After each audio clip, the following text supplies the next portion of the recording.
દહાણુથી 56 ભોગ મહાપ્રસાદ રામવાડી મિત્ર મંડળ દ્વારા છેલ્લા 33 વર્ષથી દહણમાં રામવાડી ખાતે 56 ભોગ મહાપ્રસાદનું આયોજન કરવામાં આવે છે।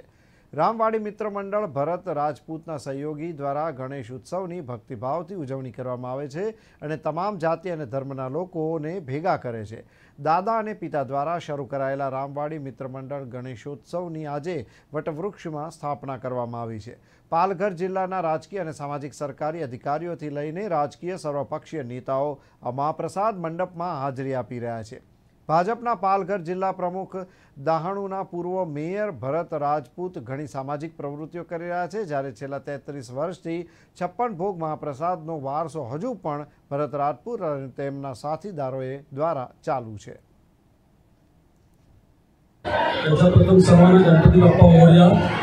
आणि हे कार्यक्रम जे आम्ही करतोय 33 वर्षापासून आम्ही लहान होतो त्याच्या अगोदर आमचे वडील आमचे जे मित्र आता जे आम्ही लोक सर्व मंडळ करतोय तेव्हा आमचे वडील लोक करायचे।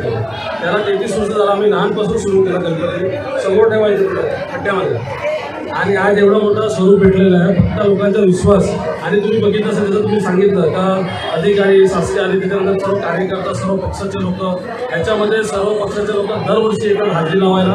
आमचे पॉलिटिकल वाद असतील ते प्रत्येक बाजूला असतं आणि राहायलाही पाहिजे, कारण सर्वांना सुद्धा पक्ष अस्तित्व टिकवायचं असतं। पण हे जे रिलेशन आमच्याबरोबर जे रिलेशन मी मेंटेन करतो तसं आमच्याबरोबर उपस्थित प्रदीप जोशी सचिन आपला हेमंत सचिन शिरसाट आणि उद्या उपस्थित सर्व मान्यवर सर्व अलग अलग पक्षाचे आहेत, पण एक प्रेमाने कधी कार्यक्रम असला कुठे असला तर आम्ही भेटतो, प्रेमाने बोलतो।